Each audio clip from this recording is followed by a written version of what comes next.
Hi, everyone. I'm Juliana Silva, Chief Operating Officer with Family Friendly New Mexico, and we're going to let folks, give folks a few minutes to join. We have quite a few folks registered. We're so excited to have you here with us today, but as we allow folks to join us, we are going to ask you to please fill out our poll. We just want to get a sense of who's in the room with us today, the virtual room.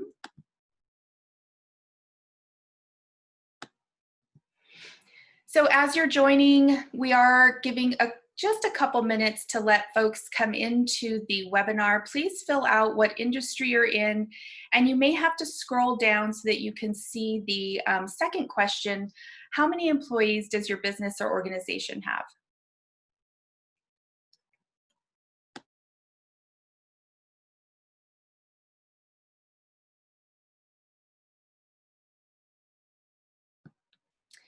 If you are joining us by phone today, I realize that you will not be able to fill out the poll or possibly access the Q&A. So please know that we see some folks joining by phone. Again, if you're just joining, please fill out our poll. What industry are you in, and how many employees are in your organization or business?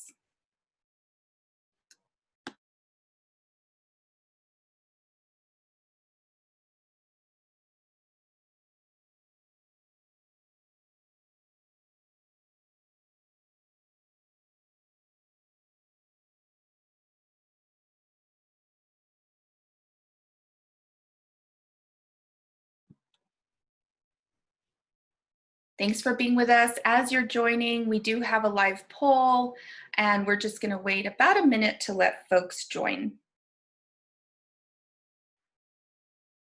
I will give everyone a heads up that we will be locking this meeting just a little bit after we start, and we'll be talking about that.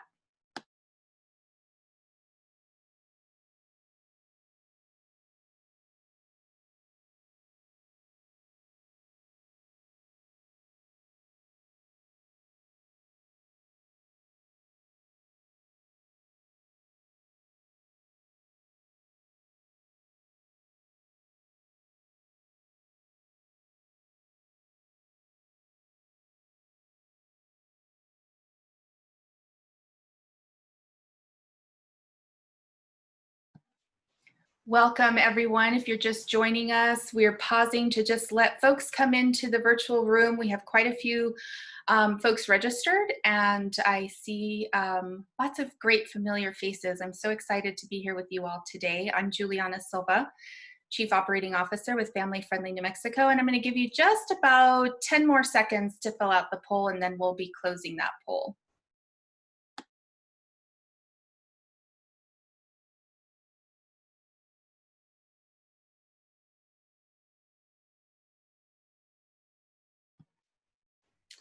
Okay, I'm going to end the poll and share results. I am seeing a lot of folks. Hopefully you can see those results from the nonprofit sector. I see food and accommodation. We welcome all of you. Many are not in those categories. And then in terms of the size of business or organization, quite a few representing 21 to 50 employees. And actually about a quarter of you joining right now that have filled out the poll, 100 plus. And 0 to 5, I myself have a small business, 0 to 5, so hello out there. Okay, you may need to close the pop-up window of the poll to be able to see the presentation. And there's a left red button to close that pop-up window. So we're going to start with some housekeeping. Again, I'm Juliana Silva, Chief Operating Officer with Family Friendly New Mexico, and we'll meet the team here in just a minute. We are all just really grateful that you have taken the time to be with us here today. If you didn't hear, I was mentioning that we are going to, for security, lock the webinar about 10 minutes after we started. And our team member, Lindsay, will be managing that. And we do want to get engagement today. Our engagement today will be through Zoom polls.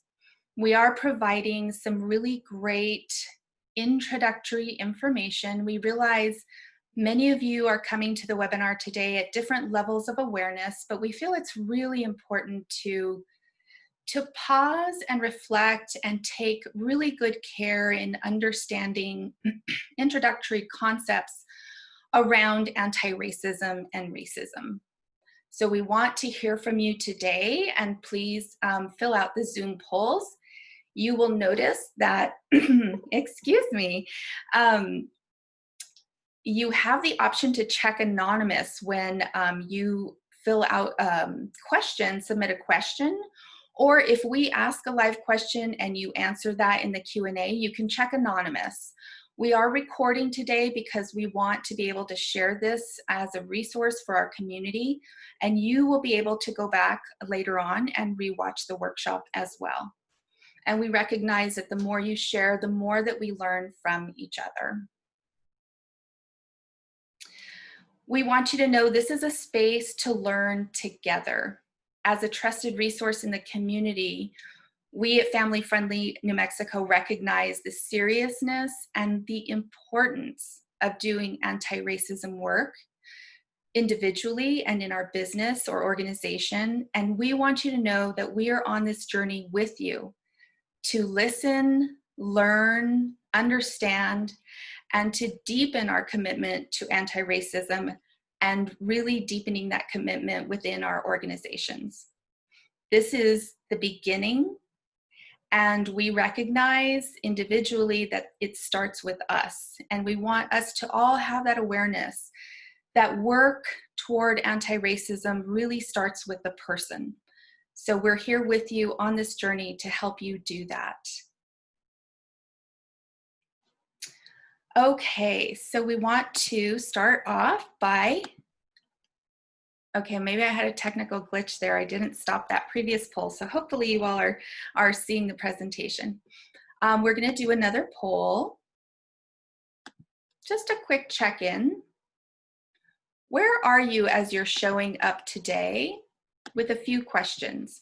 There are 3 questions in the poll. Take a moment to fill that out. You may have to scroll through the window. The first question is, rate your personal commitment to anti-racism on a scale from 1 to 10, with 1 being a lower commitment. Maybe you're still learning, understanding, what does this mean? 10, a high commitment to that. Secondly, what is your organization's commitment to anti-racism?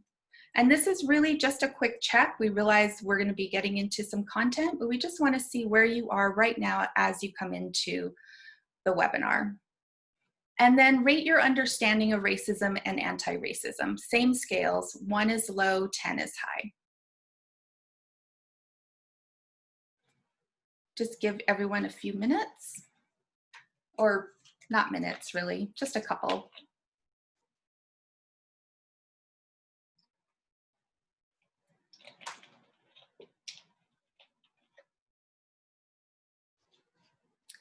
Okay, just a little bit more, 15 seconds to fill those out. I see we have about 21 of 26 replying, and some of you may be on the phone. I apologize if you're not able to participate in the poll. Okay, I'm gonna close the poll now, and I'll share those results. Personal commitments to anti-racism, very, very high today. And your organization's commitment is pretty much mirroring that. And your understanding of racism and anti-racism are fairly high for those attending. Thank you so much for filling out our polls. Stop sharing that now. You may have to close the poll window. All right, we're gonna come on your screen here. Hello and welcome. I'm Giovanna Rossi with Family Friendly New Mexico, founder and CEO, and I wanna introduce the team and just kind of ground us in our commitment to being here with you today and doing this work. So I come to social justice work, and my belief is that when women and girls thrive, families thrive, and when families thrive, whole communities thrive. And that's sort of where I'm coming from with social justice work that I've been involved in for over 25 years at the state and national level.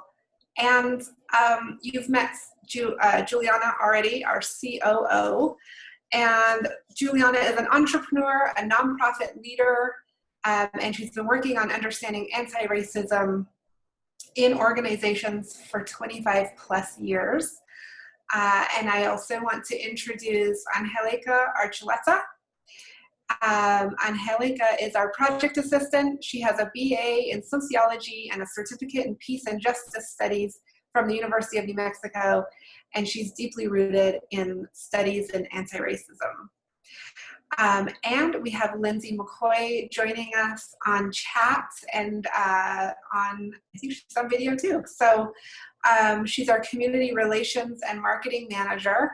And Lindsay's deepening her level of understanding and awareness of anti-racism as an individual and community relations manager, expanding her ability to support organizations and her family for the next generation of workers to have a more unified, caring, and equitable workforce and community.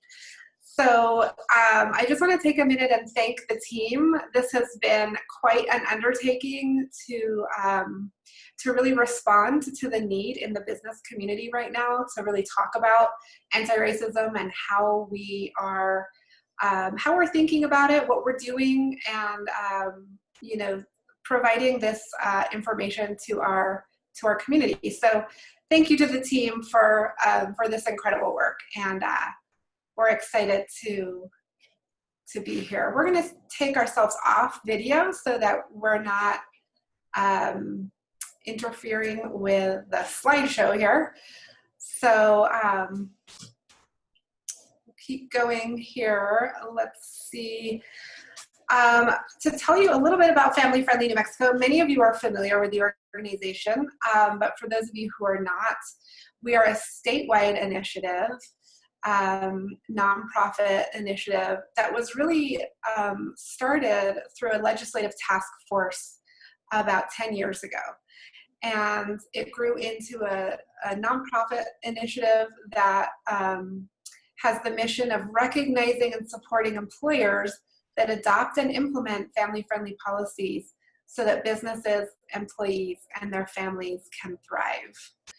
And we are supported by the W.K. Kellogg Foundation. We wanted to recognize them. And also our program sponsors. We couldn't do everything we do without the support from these wonderful partners. And we do our work, we fulfill our mission in various ways.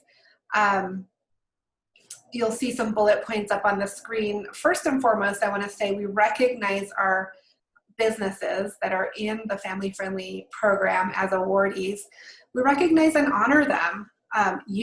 Those of you that are awardees, on this webinar, we really want to recognize you for the work that you're already doing.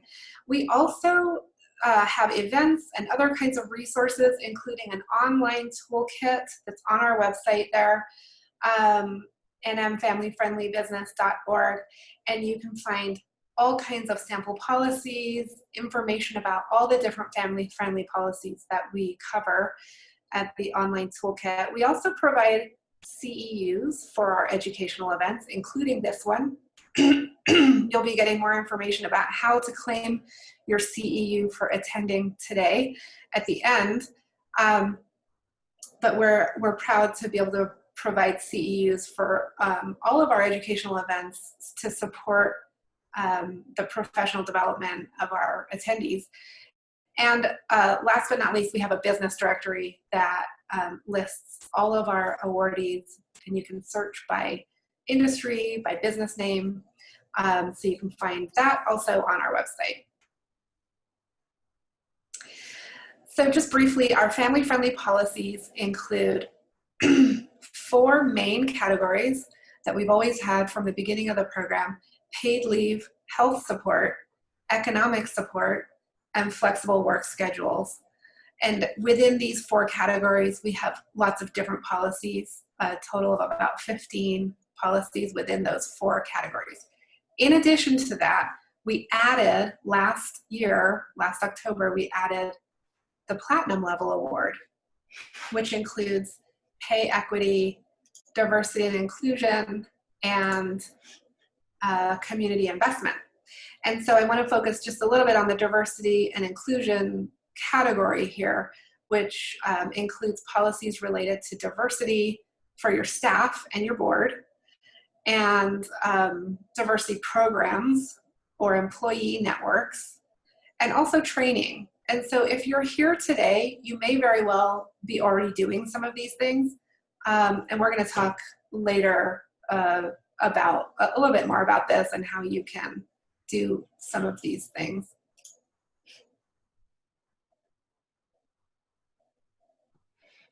Thanks, Giovanna. So we wanted to just frame, why are we doing this session today? As I said earlier, we want you to recognize that what we're doing today is the first step in really a lifelong process. And many of us come today in different places on that journey. And again, we support you on that journey and want to be here to help you understand what we're doing and provide the tools and resources, but also really just being authentic and transparent and sharing with our community how we're learning along the way as well.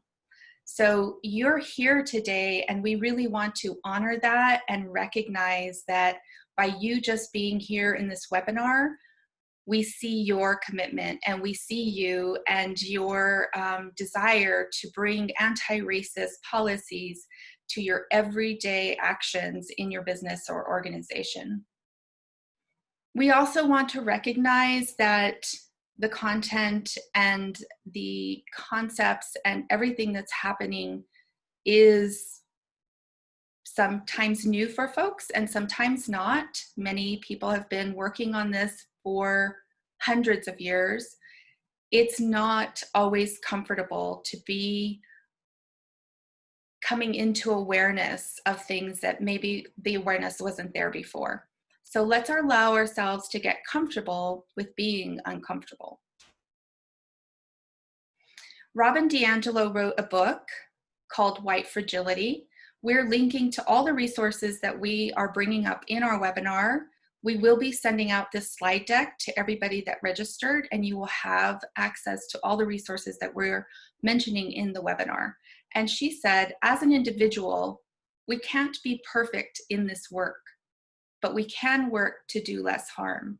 And she's writing from the perspective of herself as a white woman coming into awareness of her privilege. So we will provide a link to that book in how you can access that information in the slide deck. So part of being on the journey is some of the work. We're going to share some of the work that we've been doing and some of what we have been embracing. One of those things is the Liberatory Consciousness Framework from Barbara J. Love, who's an organizational development leader, and she developed this model of developing your liberatory consciousness. It's listed in stages here, but please be aware that you can travel through the stages in different points in your life as different things show up in the environment. So the first stage is awareness, and that's what we're doing here today. We're bringing awareness, we're bringing information about deepening that awareness and helping you to gather more resources as you broaden your awareness about anti-racism. The next stage is analysis. So really looking at all of the information and deeply reflecting and understanding what it means to help inform your action, which is the next step. And as you continue to build on those actions, you become more accountable to the process of removing anti-racism and dismantling anti-racism in our systems and our structures. Other resources that we have been really digging into is Each of us on our team individually attended the Valde Sanchez Antiracism training. Valde Sanchez is a local author, activist, podcast co-host. She is a producer and a director and a teacher, and she loves telling diverse stories about diverse individuals. And she had 2 anti-racist trainings this spring. Our team has also engaged in a 4-week module called Whiteness at Work. It's a training session led by the Attaway Group. It's a national group based out of North Carolina, I believe. And we are deep diving into participating in these workshops and then debriefing using their resource guide as to how to do that. We've also engaged Susanna Rinderly to learn about equity evaluations, which really help organizations after they've done awareness and analysis really learn how to operationalize those commitments. And I think I might have seen Susanna on the webinar. And our team is working, we are working toward creating an Indigenous land acknowledgement, which is really important for all of us to recognize we are on Indigenous land. And we would normally start a webinar with that, and we are taking care and time to develop that with our community partners to provide that as a model. So our session objectives today, we hope to help you clarify and deepen your personal commitment to diversity, equity, and inclusion in your organization. Many organizations add A into the acronym, which is access, to really help you have a deeper understanding of what racism and anti-racism are, to learn about actionable resources available to you now to support your work, to make anti-racism an integral part of your operations, and to have the ability to identify 2 action item takeaways that you can start working on right away. Okay, thank you, Juliana. Giovanna here again, and we wanted to do a quick Q&A. If you can click on your Q&A button at the bottom. What inspired you to attend this workshop today? And we would love for you to just jot your answer in the Q&A box here. You can, if you wish, answer anonymously. You don't have to, but that is an option. And we would love to see some of your answers. What inspired you to attend this workshop today? Was it something that just came across your desk? Was it something that you are working on with your team? Giovanna, can I pop in just for a technical note? Yes. So when you pop open your Q&A, you may need to just be submitting this like a question. But we know that you're actually answering our live question. So I just wanted to note that. Thank you for that. Yeah, I don't see anybody's answers yet. So let's see. So one answer is reaction to current events. Okay. Okay, they're coming in now. Thank you. It just took a minute. Blair says this is what's needed in the world right now. We need more humanity. This can help us find it. To become more aware of my own opinions and how I can do better personally and professionally. To gain knowledge and understanding. This moment in history has finally put the burden of fighting for equality on white people where it has always belonged, because the white supremacist culture was created for, by, and for the benefit of whites. We must be active in dismantling this. Moving toward equity at school, seeing the effect of racism on my own family members of color. Oh, lots and lots of answers. Thank you. Keep on populating this with your answers. If you haven't had a chance to write your answer yet, go ahead. These are really, really great for us to read and share. Our organization appears to finally be willing to look at IDEA issues. And as part of the leadership team, we need to get beyond the rhetoric and words to what does it mean about how we operate as a nonprofit for both our clients and our staff. Yes. Someone else says, stop racist practices that we may not realize are going on. Yeah. Current events, and also recognizing that our work should be more grounded in equity and inclusion. Lots and lots of different answers here. Opening up perspectives and gaining insight from different walks of life. Operationalizing anti-racism work is very important to me in our company. While understanding how oppression affects marginalized communities, that understanding has to be used to create and foster change in our organizations and ultimately our society. We have to be dedicated to the work and continue to learn.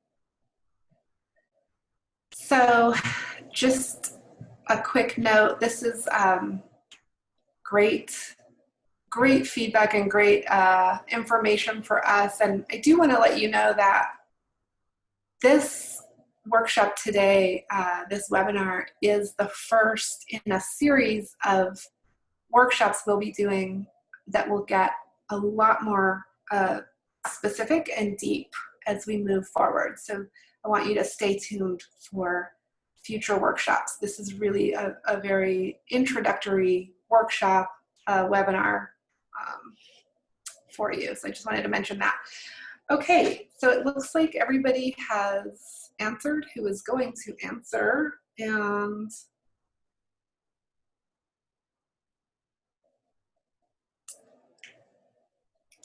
next, I want to just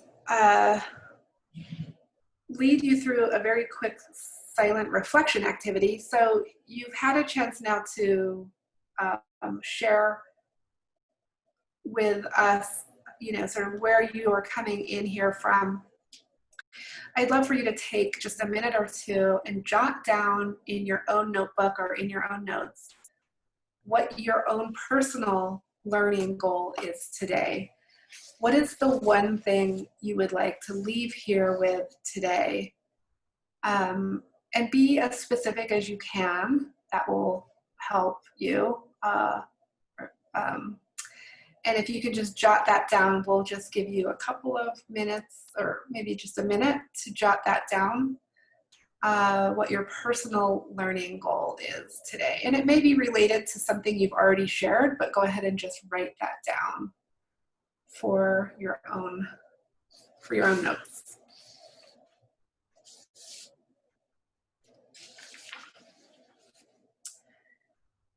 Okay, I think we're gonna move forward here.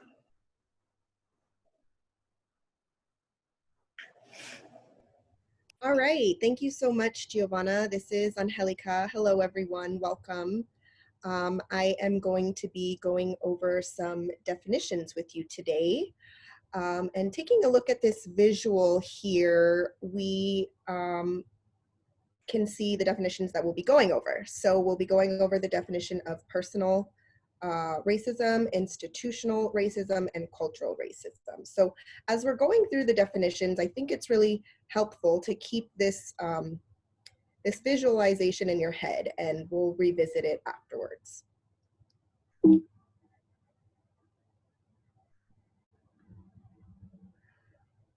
So I'm going to read the definition out loud for those of you who are not able to see, but it is on the screen as well. So going into the definition of individual racism, this refers to the beliefs, attitudes, and actions of individuals that support or perpetuate racism in conscious and unconscious ways. Examples include telling a racist joke, believing in the inherent superiority of white people over other racial groups, or not hiring a person of color because something doesn't feel right. The US cultural narrative around racism typically focuses on individual racism and fails to recognize systemic racism. Looking at cultural racism, this refers to representations, messages, and stories conveying the idea that behaviors and values associated with white people or whiteness are automatically better or more normal than those associated with other racially defined groups. Cultural racism shows up in advertising, it shows up in movies, history books, definitions of patriotism, and in policies and laws. Cultural racism helps justify laws and policies such as racial profiling. And this can be described as an action by an authority based on the assumption that every person in a particular racial group is sufficiently likely to be a criminal that they can be stopped, searched, and or questioned. The fact of racial profiling thus creates the stereotype that people use to further justify the policy. Cultural racism is also a powerful force in maintaining systems of internalized supremacy and internalized racism. It does that by influencing collective beliefs about what constitutes appropriate behavior, what is seen as beautiful, and the value placed on various kinds of music, art, poetry, speech, and other forms of expression. All of these cultural norms and values in the United States have implicitly or explicitly racialized ideals and assumptions. For example, what nude means as a color, which facial features and body types are considered beautiful, or which child rearing practices are considered appropriate. Institutional racism. This refers to the ways in which policies and practices of organizations or parts of systems like schools, courts, transportation authorities, create different outcomes for different racial groups. For example, by how various kinds of assets or sources of income are considered in creditworthiness, or how the number of bedrooms or bathrooms in a dwelling are considered by child welfare agencies in determining whether or not a child may remain in the home when those agencies are investigating abuse and neglect allegations. And these definitions will be available on our resources list as well. Thank you to Racial Equity Tools for providing those. As I said, we'll go ahead and revisit this visual so that you can kind of frame yourself in these definitions. So you have your personal, your institutional, that's structured, and then cultural surrounding. So that brings up the question then, what is anti-racism? And this definition is provided by Race Forward. So anti-racism is defined as the work of actively opposing racism by advocating for changes in political, economic, and social life. Anti-racism tends to be an individualized approach, and it's set up in opposition to individual racist behaviors and impacts. Can everybody hear me okay? I just want to make sure that I'm... Yes. Great, thank you. So what is an anti-racist?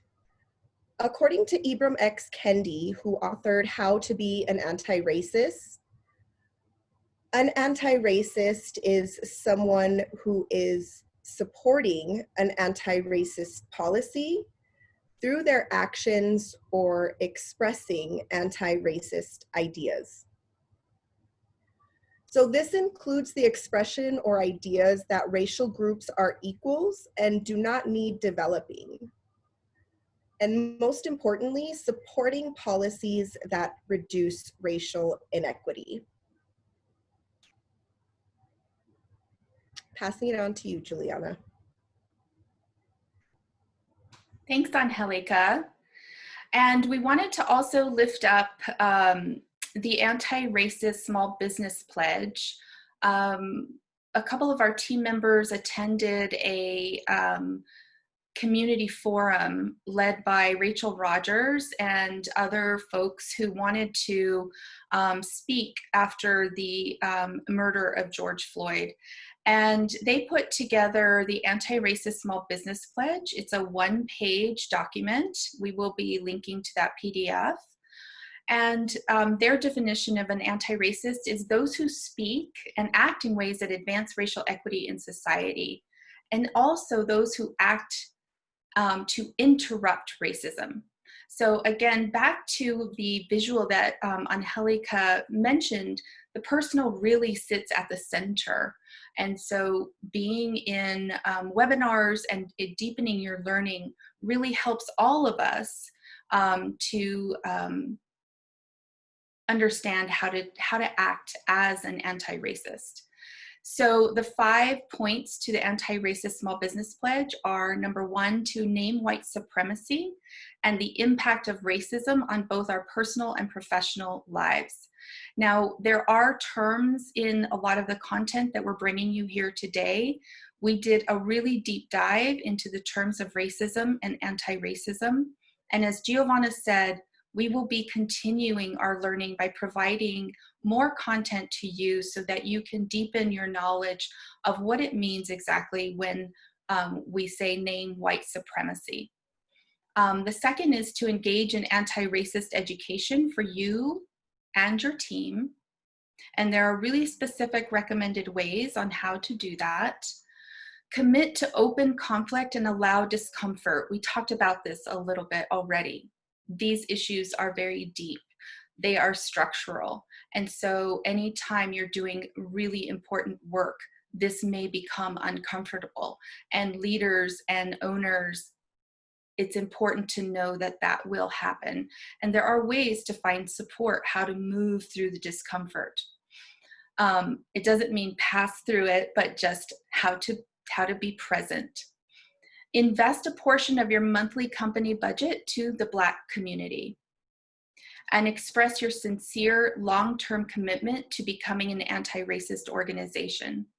Many organizations, family-friendly included, created statements around being an anti-racist organization, and really that is barely a beginning. The long-term commitment means months, years upon years of continually understanding how to make your policies operationalize against anti-racism in your organization or business. So we want to talk about what is equity. We learned what is racism, anti-racism. We got introduced to those concepts. As we said, this is a beginning to introduction of how that shows up for us every day. But we want to know what are we working toward? The definition, it's not here on this slide. I will read out the definition that I really liked is: racial equity is about applying justice and a little bit of common sense to a system that's been out of balance. When a system is out of balance, people of color feel the impacts most acutely. But to be clear, an imbalanced system makes all of us pay. And you can think about the system of a body, that there might be a part of your body that is out of balance, but the whole body feels that.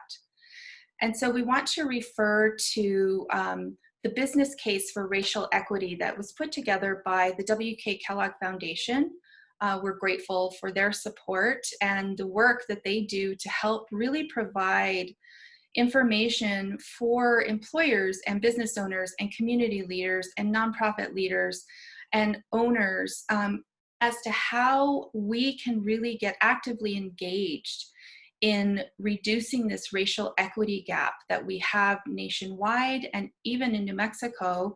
What's great about this report, there is a national report, but this report is specifically about the business case for racial equity in New Mexico.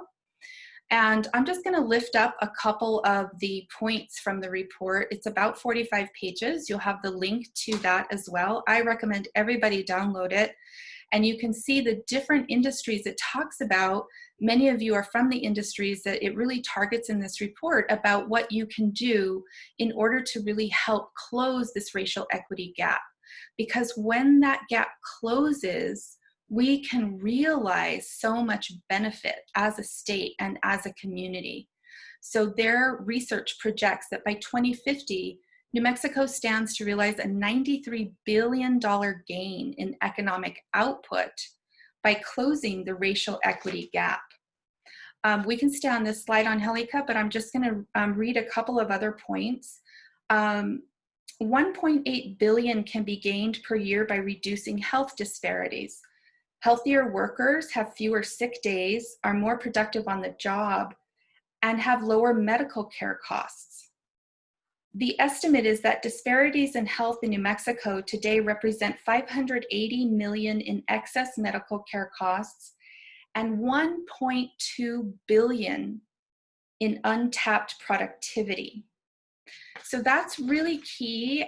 Family Friendly New Mexico supports employers, and health support is one of our categories, and we really feel that it's important that part of this work is really working toward closing the racial equity gap. So Giovanna mentioned our platinum level award. The Family Friendly Business Award has a bronze, silver, gold, and in October 2019, we added platinum to cover the categories of pay equity, diversity and inclusion, and community investment. And as it was released very recently, we are continuing to do our own work to refine and look at the policies that are included in those categories. Pay equity is really key in helping to close that racial equity gap in income and earnings.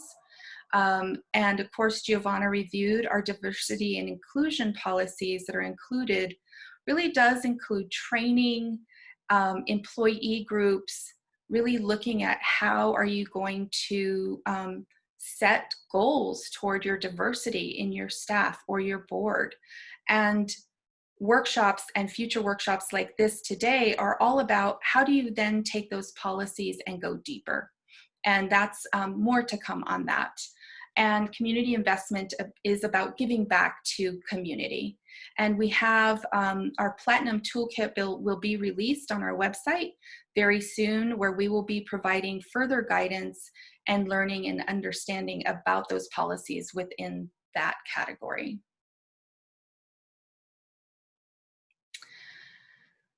Okay, we have presented quite a lot of information, and we want to check back in. When you came into the webinar, you shared with us where you were with some of the understandings, and so now I'm going to launch a check-in poll just to see where are you now. Do you feel like there's been a shift? I'm going to launch that poll and give you about a minute to fill that out. And again, there are 3 questions. Your personal commitment may have shifted. Maybe it went a little higher. Your organization's commitment, maybe you're not the only person that can make that commitment, but think about if you are, maybe that's going to deepen for you. And then your understanding of racism and anti-racism. You all came in with fairly high understanding from the previous poll that you submitted.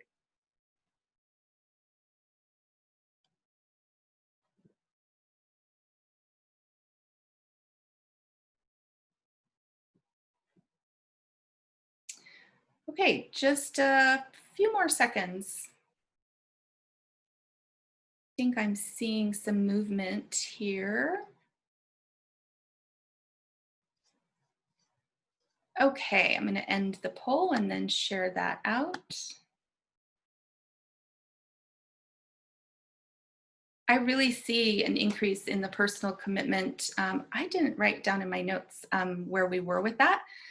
Still, organizationally, there's some mix there about the commitment and understanding of racism and anti-racism. I see Zoom poll highlights in red those higher numbers, and I see an increase there. So thank you all for filling that out. I am going to stop sharing.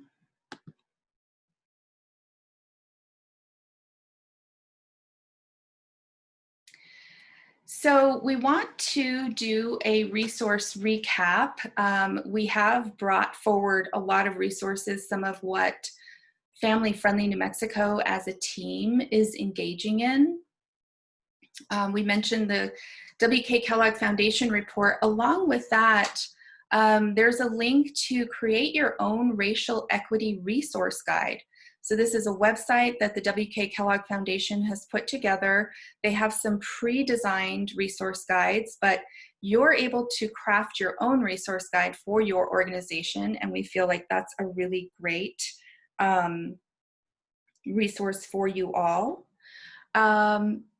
The books that we mentioned, all the links to the content will be included in these slides, and we will be sending those out to you post-webinar. So again, this is really about where do I start with making anti-racist policies part of my day-to-day operations. So of course, checking out the resources provided to deepen your learning. We like to, going back to the Barbara J. Love Liberatory Consciousness Framework, really deepening awareness is so important in this work because it is broad and vast and deep, and it's been with us for a long time. And it's important to really deepen your awareness around the work. You individually can take action to not just for your organization, but for you yourself to learn more about racism and related concepts. We encourage you to read the Anti-Racist Small Business Pledge and visit the website to really learn more about the concepts and the commitment and how to make that active in your own organization. And you may go back to your business or your organization and share resources with your leadership, with your employees, with everyone on staff. You can also check out the Family Friendly New Mexico website. As we mentioned, we have a lot of resources and tools that you can use with sample policies and guidelines around all the categories that we believe help contribute to decreasing that racial equity gap. If you're not an awardee, you can consider applying for the award. There is no cost to apply. You can do it online. We're all available to help if you have questions about the application process. If you're a current silver or gold awardee, you can learn more about how to implement platinum level policies. And current platinum awardees, I saw some of our platinum awardees in the participant lists, just continuing to deepen your understanding about how to actively engage anti-racist policies on a day-to-day basis is really, really key. And to make that long-term commitment to making this part of the DNA of your organization.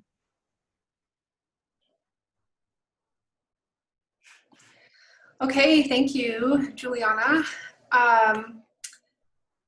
Giovanna here again, and we wanted to ask you one more Q&A question here. If you could open up your Q&A box and just jot down one action item that you will take in the next 72 hours. As we know, as busy professionals, once we sort of do a webinar and then we move on, it's sort of like hard to get back to our task lists.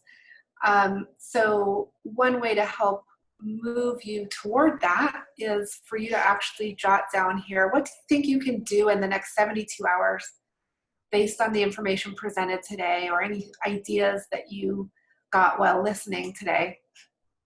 And I'm gonna wait just a minute for people to start popping their answers into the Q&A box here. What is one action item you will take in the next 72 hours?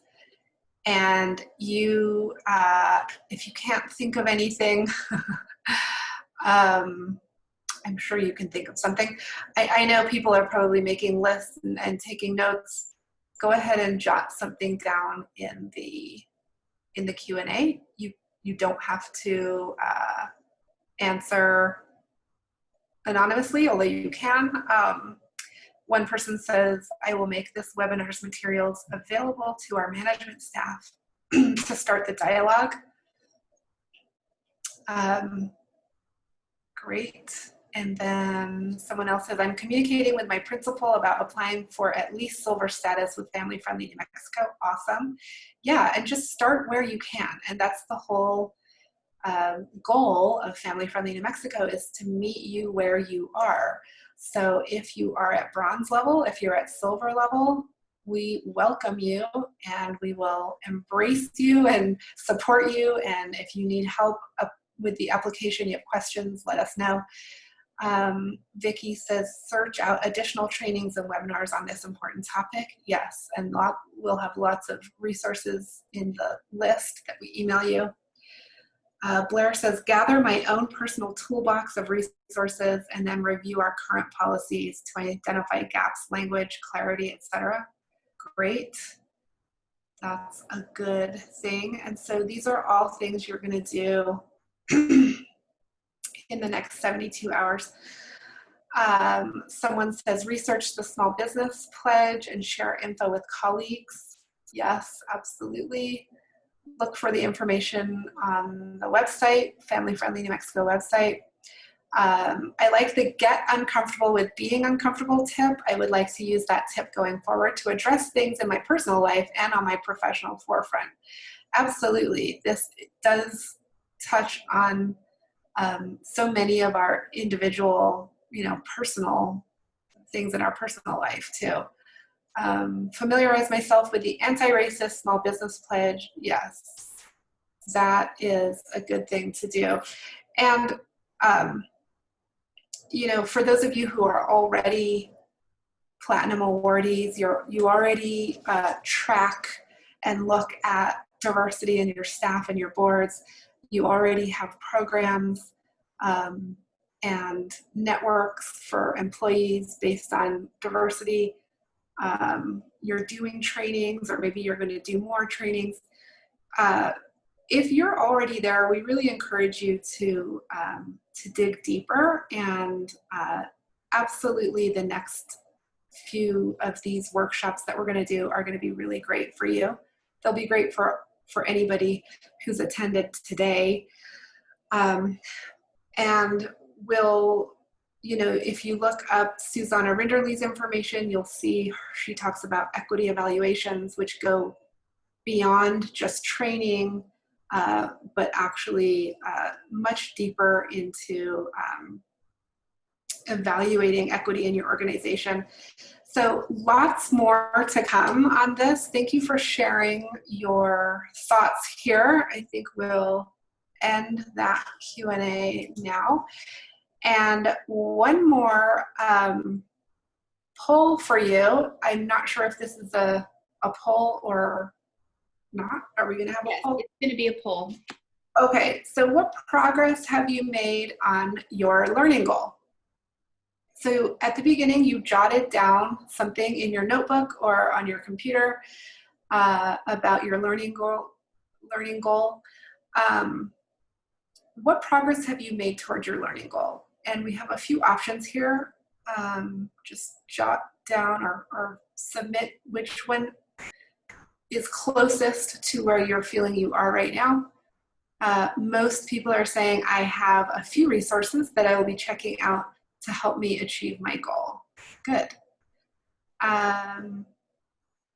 Only one person says, I know at least 2 to 3 action items I can take in the next week and month to achieve my goal. Great, that means that there's a lot more we can help you with. Yeah, so most people have a few resources. That's great. That's where we want to be.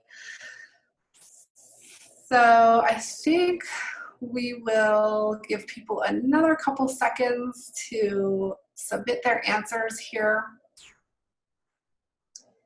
If you are, okay, so yeah, most people have a few resources that they'll be checking out to help them achieve their goal. That's awesome.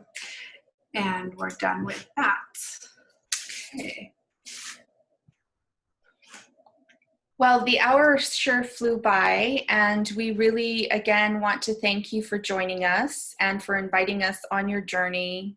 We are taking back a lot of the comments and some of the resources that we talked about, Susana Rinderly, Valde Sanchez. We will be bringing more content to you to help you to operationalize anti-racist policies in your work and your organization. So please watch for your watch your email for upcoming trainings that we will be posting. And you can apply for the Family Friendly Business Award at nmfamilyfriendlybusiness.org. That link will be in the slide deck. We're all happy to answer any questions if you have questions about applying. And we really value our community. We recognize that you're here today and you shared an hour with us. And so we would really love your feedback. And just a reminder, this is a CEU accredited event. And when you close out of the webinar today, you will get a pop-up that has a link to our evaluation. And we would love for you to please provide feedback. This helps us as we prepare upcoming workshops. And once you submit your evaluation, for those of you who want to receive that CEU credit, we will send that information out to you. So again, we want to thank you so much for being with us today, and we look forward to more to come.